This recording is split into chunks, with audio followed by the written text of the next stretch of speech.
All right, so as you guys know, AOC was being considered for head of the oversight committee, and it's a very, very important role because it's like one of the Democrats who's most front and center and holding people in MAGA accountable, right?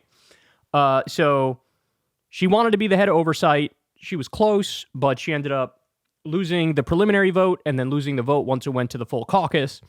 And this is real insult to injury, salt in the wound type stuff.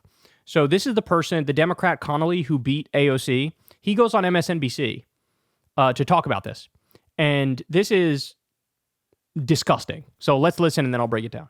You ran against Congresswoman Alexandria Ocasio-Cortez. You won decisively, 131 votes to 84 votes. What does that say, do you think, to the American people about where the Democratic Party is? So I think there's been a lot of nonsense, frankly, on the generational change. What the Democratic caucus did was try to put their best generals on the battleground. Who's qualified? Who has proved their mettle? Who's got the skill set? And it had nothing to do with how old people were. It had to do with do they bring capability? Can they function? You're 74 years old and you have cancer. You have esophageal cancer. You said it has nothing to do with age?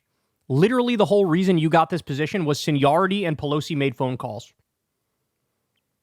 This is just gaslighting the entire nation and gaslighting AOC and lying about the nature of reality. Just tell the truth. Tell the truth. I'm a careerist hack.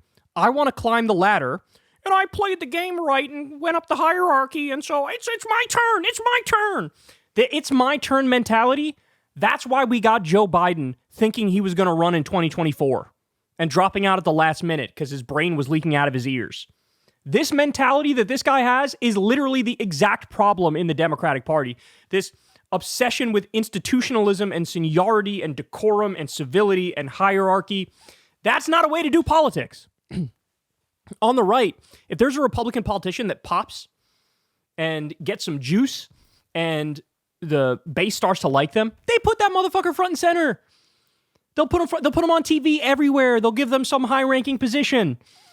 On the Democratic side, if you stick out, even if it's the base loves you and the media loves you, they'll fucking bury you. Hey, you disagreed with the leadership one time, so you're persona non grata around here, son. Get out. This is straight up disrespectful from this dude. One more time. Here we go. You're 74 years old and you have esophageal cancer. Homie, go watch some movies and eat some cookie dough ice cream and chill. Go lay on a beach in Miami. What are you doing? He wants you to believe he's going to be the face of taking on MAGA and holding the right accountable. Are you out of your mind? Are you out of your mind? Cancer is a horrible thing to deal with. It is rough. You got to fight. You're going to be tired a lot. You're going to be worn down. Your brain is not going to be firing on all cylinders. Chemotherapy and radiation, I mean, it's literally just, it's toxic, it's poisonous. It not only kills the cancer cells, it also kills your healthy cells, which is why people look really raggedy and worn down when they're going through it. It's a rough thing to go through, bro.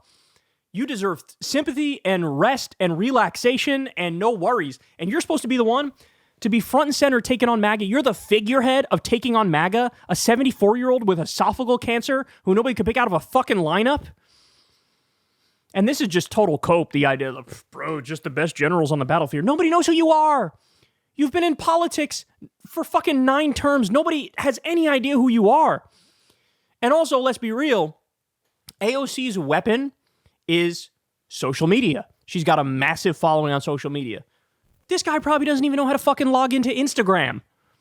Like, what are we talking about? Holy shit. You ran against Congresswoman Alexandria Ocasio-Cortez. You won decisively, 131 votes to 84 votes. What does that say, do you think, to the American people about where the Democratic Party is? So I think there's been a lot of nonsense, frankly, on the generational change. What the Democratic caucus did was try to put their best generals on the battleground. That's such a lie.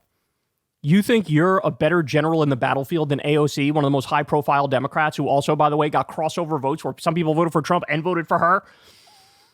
Who are you?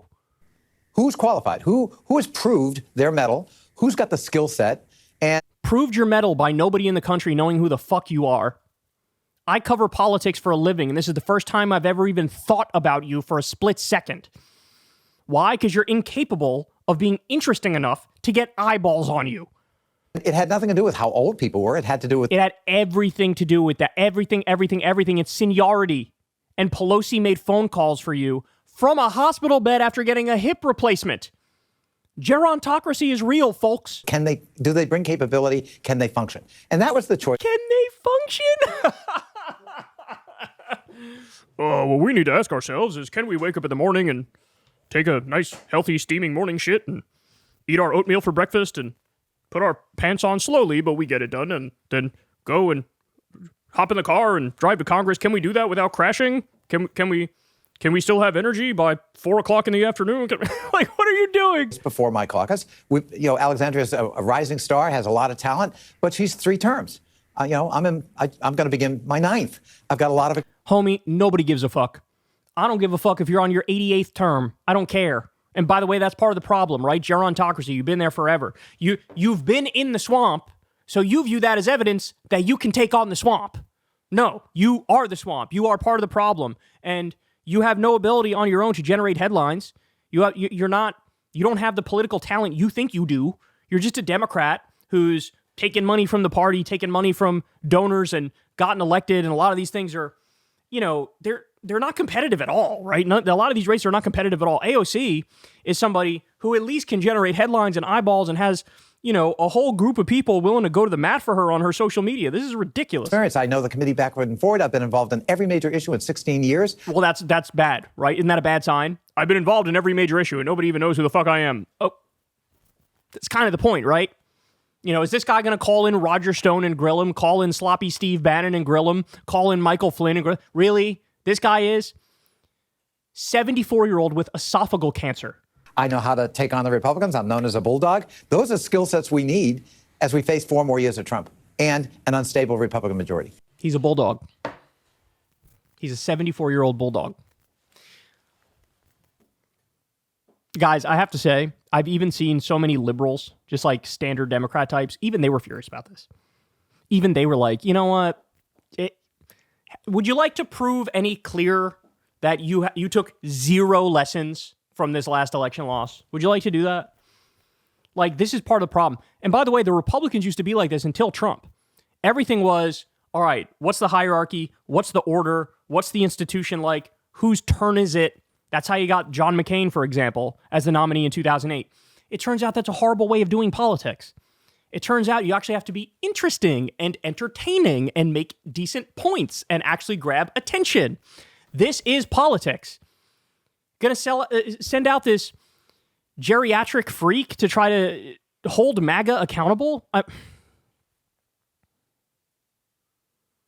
I'm sorry, we need another wave, bro. We need another Justice Democrats wave. We need another Tea Party of the left. We need, like, young, energetic millennials with Bernie's politics, 35 years old, getting in there and raising hell and doing what the Democratic Party should actually do. Because this shit right here is why we lose. This shit right here. This fucking guy is going to be the face of the left. This guy? Oh, my God. Oh, my God. I got to be honest. There's so many times I've thought, like, I never want to run for office. I have no interest in running for office. It seems like such a fucking headache to actually govern. And, it's a hard thing to do, right? But what's so frustrating is it's like, I know we'd fucking kill it. I know we'd win. I know that we know the roadmap and the ability and how to handle everything. Like, all that stuff is easy. That's fucking innate. It's second nature. I know exactly what to say, exactly what to do, exactly how to get in office. And it's like, for the love of God, can somebody else please take the reins? Jon Stewart, run for president on the Democratic side. Become the president, please, for the love of God. We need somebody who knows what they're doing and actually represents something. The Democrats are putting up a 74-year-old with esophageal cancer to be the main figurehead in fighting MAGA. Are you mental? Are you mental? The answer is yes. The answer is yes, they are. It's disturbing. Hey, y'all, do me a favor and like and subscribe. It helps out big time in the algorithm. Click the bell as well for notifications when videos drop, and watch that video on screen right now. You know you want to.